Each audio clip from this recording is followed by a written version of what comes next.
because most, if not all of the staff is Orthodox, and then we have a lot of local Mexican staff as well who work, especially with our older boys, and one of the requirements is that they need to have a faith.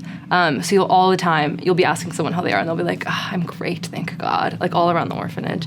So our kids have great living examples of what it means to be enacting your faith. And at the very least, like they always see people crossing themselves and wearing a cross or wearing a prayer rope. And we do see that rub off on the kids, even the older ones, you know. I think a lot of our older kids kind of find a purpose in serving in the altar, and they like being in charge of something and feeling that sense of responsibility. Or you'll see the younger kids like coloring on the ground, but you know they're singing the hymns along with the choir. And with our babies, they love kissing the icons. They're obsessed. They just go like mwah, mwah, and like we take them over to kiss the icon. And it's really cool to watch, especially when there's a new kid, watching them kind of realize, you know, what the system is, and they're all of a sudden they're like curious about baptism, or you know, wearing a cross to school, or putting a little keychain on their backpack because they see everybody else doing it. And it's a really positive way to reinforce that Christian environment, and you know, this is what we do here.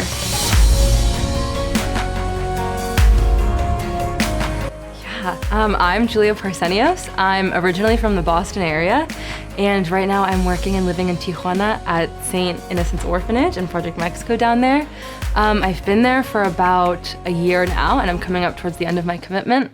But I originally got involved through the home building program, and that's the Project Mexico side of things. And I did the summer internship there after a wonderful volunteer experience, and I fell in love with the children, and that led me to where I am today. My name is Julia Gaston. I'm from Boulder, Colorado originally, and I moved down doing the same home building program as Julia in the same summer, so summer of 2023.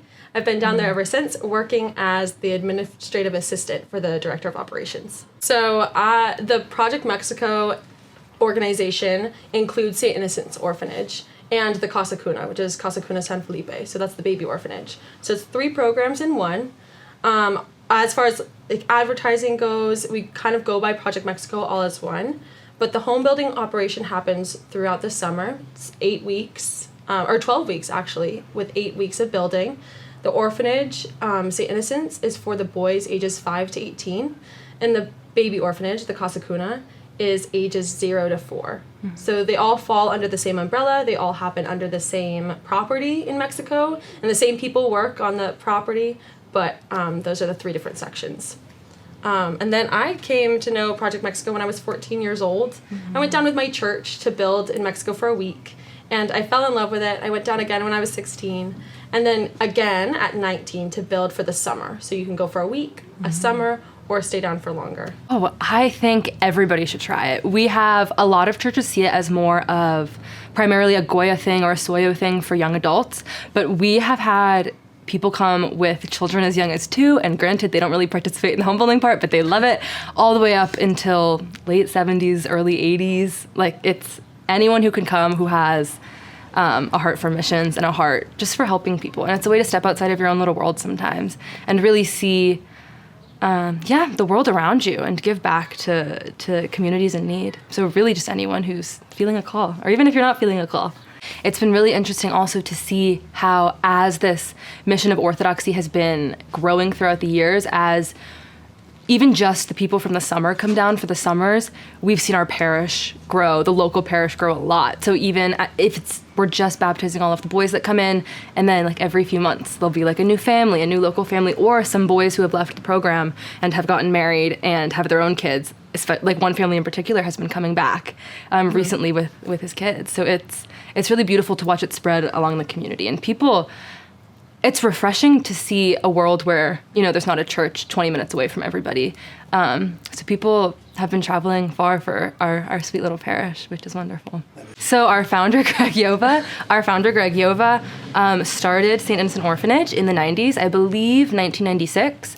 And there was kind of a whole series of trying to move the orphanage along, and then a bunch of things would happen that resulted in major setbacks. And so there were a few instances where they tried to get it started, and I believe that someone brought down a relic of St. Innocent, and immediately like a big donation was made, and they were able to kickstart the organization that way. That sounds right? Okay. And so that's why we are so closely entangled with St. Innocent. And he's been a very important patron saint for our boys. But more about the orphanage in general. So we provide a loving, caring, spiritually nourishing home to, right now it's about 23 boys. And the number kind of fluctuates throughout the year, depending on who's, people are going in and out. And they actually right now live in old horse stables. So if you go through the entrance, for those of you that have been there, they've been totally refurbished and it doesn't look like horse stables anymore, but it kind of resembles it a little bit. So that's a fun little fact. Yeah, all our kids also, to give more detail, they come from it's called DEEF, and it is the Development and Integration of Familial Life. So they are all of our older boys are wards of the state. And so this is where we get them from, is kind of this holding facility. So DEEF will pick them up from these situations that they come from. And then we can kind of vet them and see if they'd be a good fit for our orphanage. But they all live very normal lives. We send them all to schools in the area. And as they get older through the program, we're able to pick and choose which schools they want to go to that are best suited for their needs and their interests. So a lot of the poverty that we see and the struggle that we see, not only in Mexico, but everywhere, our focus is Mexico, is unstable homes that can come from drug issues, movement because of violence, so people coming from the south to the north. This can be from absent fathers and too many kids and not enough resources, or a lot of children with not enough resources in the home. So these kids, if they're not taken care of, there's abuse or any other issues in the home, they'll be taken out and put into DEEF. DEEF is the governmental organization. That's the American equivalent of CPS. From DEEF, the children get processed. They can be in DEEF from 2 days to 10 years, depending on their situation and what orphanages can take them. So St. Innocent's Orphanage and the Casa Cuna, we are one of the many orphanages in the state of Baja California in Mexico. So we are privately funded, we're privately managed, which makes our situation a lot easier to take care of the kids with high standards. They will come to us or another orphanage, and once they age out at 18, then we give them resources to move on with life, continue to go to educational facilities or higher education, or just go find jobs and work and live as they normally would. Yeah, and then along with St. Innocent Orphanage for our older boys, we also have the Casa Cuna San Felipe, which was just started in October 2023, and it is meant to be a temporary loving home for orphaned babies. So we take kids anywhere from ages, 2 days old to 5 years old is the cutoff. And they will stay with us as long as they need, and they also come from situations like that. They'll also come straight from DEEF. We've had kids who come from other countries and are just traveling through Mexico and then somehow get separated from their parents and end up with us. So we do see a lot of difficult cases. There's so much joy working with the babies. They're full of laughter and hugs to give. And then on the flip side, you know that you're dealing with very serious issues in children without families or homes. So you quickly try and get them introduced to loving arms if they're just an infant, a routine, keep them warm, give them that sense of security right away to try and correct what's happened in their lives. We had this one baby, and she was very, very small. She arrived in her first week of life. I don't remember exactly what day it was, but her first week of life. And she was incredibly tiny. And she had to go to the hospital because she premature? I believe she was premature. And she had respiratory issues, kind of a list of issues. And we were trading off shifts at the hospital, and we ended up needing to sign her back to DEEF, to give her back to DEEF, because she would have needed to have treatment in the hospital for the next year. So thinking through what our needs are at the Casa Cuna, how to take care of the kids we already had, while also caring for this new baby we just got, it was the best decision to have somebody come and stay with her at the hospital for the next year. It was a really difficult one because it's where you have to make difficult choices on how to manage that life and care for that life. So we did our best in that situation, and then had to make a tough call when there was no easy call. There was no easy decision. So you just do what you can for the kids that you already have, the new kids that you might get, babies that you might get. But we got really attached to her quickly and then had to say goodbye pretty quickly. And you don't really hear from you don't hear from DEEF after that. You don't know where that baby is after you say goodbye. So it's a little unknown that you have to deal with, and you just pray. Yeah, it's really fascinating to kind of see the difference between really little kids, since we take infants, versus the older kids that we have. So we had just had a little girl who was 4, and she arrived like 2 days before Christmas last year, very, very soon before Christmas. And she was 3 at the time, and we were kind of learning about her. And she had very clearly had a lot of issues with neglect. So she couldn't speak at all.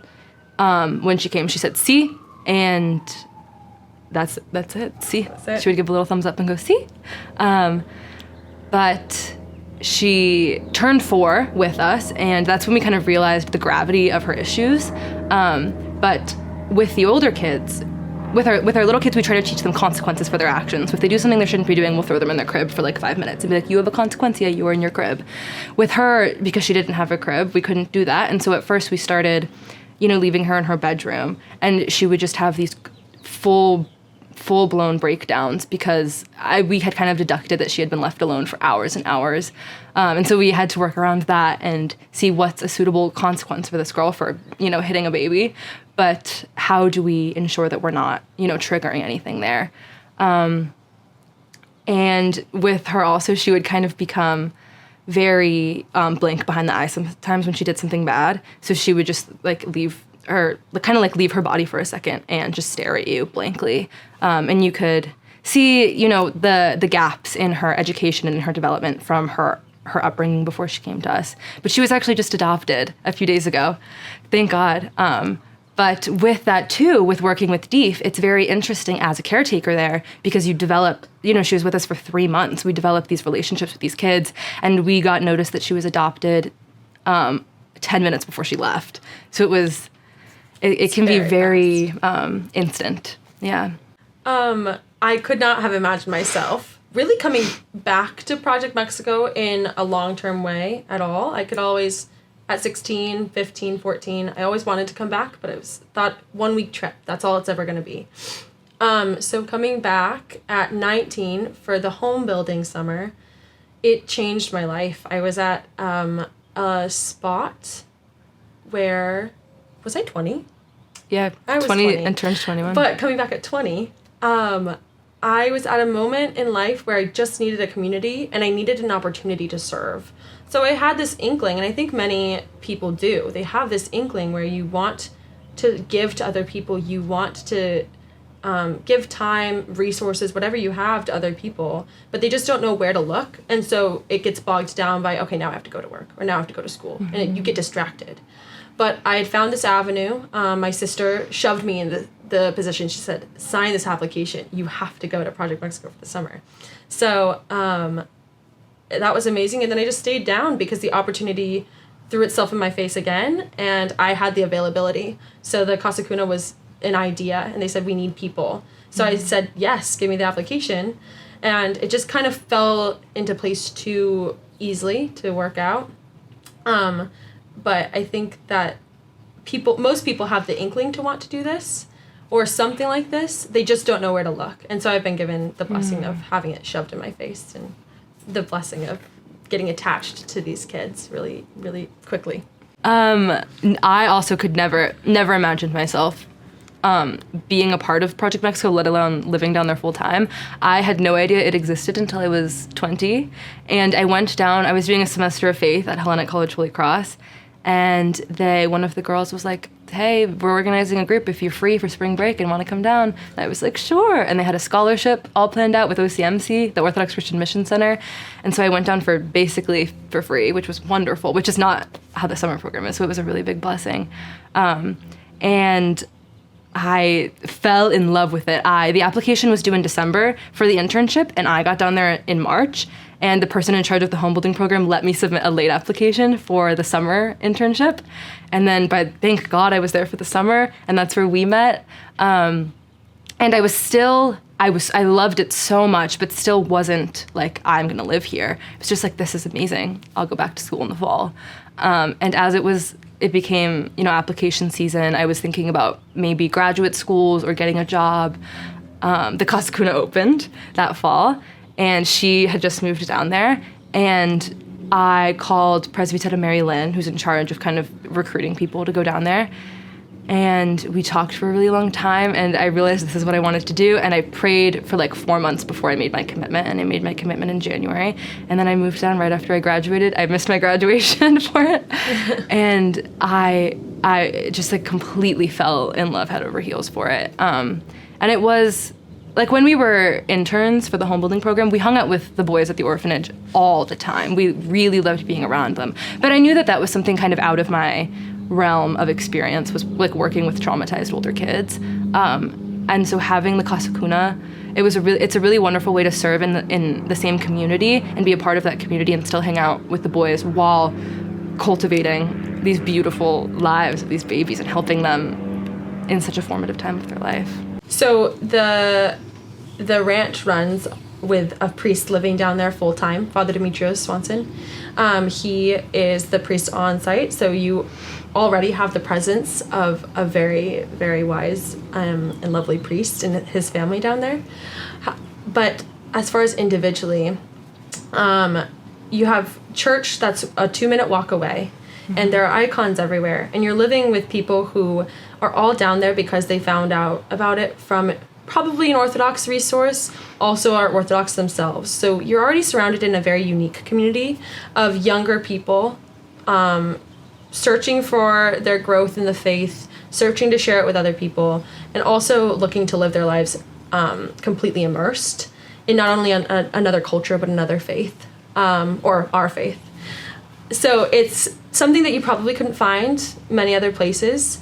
It feels very safe, a haven. That's what people say when they come down for the summers. That feels like just a peaceful place. Even though our days are crazy, it feels peaceful. And you know that there's a wise word to be had and shared around every corner. And if you're struggling with something, then a big piece of advice will be pray about it. Or have you talked to a priest? Or this advice in your life just flows off of faith, because everybody approaches an issue with the same kind of checklist. Have you prayed about it? Have you consulted somebody wise about it? Have you prayed for that person if it's a conflict? It's really beautiful. Yeah, I'll just speak for the children too. Because most, if not all of the staff is Orthodox, and then we have a lot of local Mexican staff as well who work especially with our older boys, and one of the requirements is that they need to have a faith. So all the time you'll be asking someone how they are, and they'll be like, I'm great, thank God, like all around the orphanage. So our kids have great living examples of what it means to be enacting your faith. And at the very least, like they always see people crossing themselves and wearing a cross or wearing a prayer rope. And we do see that rub off on the kids, even the older ones, I think a lot of our older kids kind of find a purpose in serving in the altar, and they like being in charge of something and feeling that sense of responsibility. Or you'll see the younger kids like coloring on the ground, but they're singing the hymns along with the choir. And with our babies, they love kissing the icons. They're obsessed. They just go like, mwah, mwah, and like we take them over to kiss the icon. And it's really cool to watch, especially when there's a new kid, watching them kind of realize, what the system is. And all of a sudden they're like curious about baptism, or, wearing a cross to school, or putting a little keychain on their backpack because they see everybody else doing it. And it's a really positive way to reinforce that Christian environment. And, this is what we do here. One more thing, just with boys specifically, I think you mentioned boys serving in the altar. There's a lot of value in the boys seeing that there's a hierarchy. And I think it's the same for everybody. There's a natural hierarchy to life. But we were chatting a little bit the other day, and one of the older boys who's graduated out of the program mentioned how it was really helpful to see that there's a hierarchy to life. There's the priest, and then there's the director of the orphanage, who's also a priest. And you get your guidance from somebody who has a title that means something, but also the life experience to back it up and the spiritual education to back it up. So it's a really healthy way to approach life, is through a faith organization. When I hear the words, what are your needs? My first thing is always diapers. We always need diapers. And because of that, we have such an influx, so it always feels like we have so many, but we go through them like so quickly. So diapers are definitely our biggest needs. Diaper cream, stuff like that. Like anything you can think of that you use every day for your kids. And then when it comes to people at home getting involved, we try not to have people come and go really frequently for our kids, because they don't have the same 2 parents. They have 10 caretakers. So we try to have them, establish connections with the people they do have. But if you are finding yourself feeling the call to serve the Casa Cuna, you can get involved through volunteering for a few months, or I think our minimum requirement is like 5 to 6 months, and then a year or 2 years, and normally people end up staying for longer because they love it so much. So those are our biggest needs right now, are hands and diapers, I would say. Yeah, and we're also working on getting a Casa Cuna car. So if you head to our projectmexico.org website, there's, all of our needs are actually listed there under the Casa Cuna subpage, but you're able to go to all of these different links for vehicle donation, for buying stuff for our Amazon wish list. So those are all places where you can really quickly find a very specific list of what we will need at the Casa Cuna. Padre Nicholas, or Father Nicholas Andrew Chow, he always gives this speech at the end of the summer work trips, and he'll say, you guys were down here for a week, and we thank you so much for your service, but we will still be here the rest of the year. We'll be here in January, we'll be here in April, we'll be here for everything. So with that being said, please don't forget about us. It's easy to do a one-time donation or get involved with School Buddies once and kind of let it trail off. And that happens, life happens, I do that too. But I think something that is more reliable for us is a smaller recurring donation is really good, or getting involved a few times, having a specific formula on the Amazon wish list that's like a subscription, and saying, yeah, I'll buy 2 cases of this formula every month and I'll send it down. So something like that, where getting involved, maybe even in a smaller way, but for the next few years, is something that we really appreciate. Yeah. I think make a mission part of your year, whether it's for your parish or for just your personal life. Make a donation, or going on one trip, or part of your mind, part of your prayer, mission focused.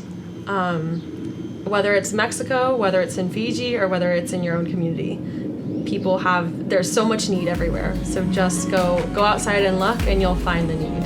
So, and then give effort where you can. And please remember to pray for us. Pray to Saint Innocent, Saint Philip, and guardian angels.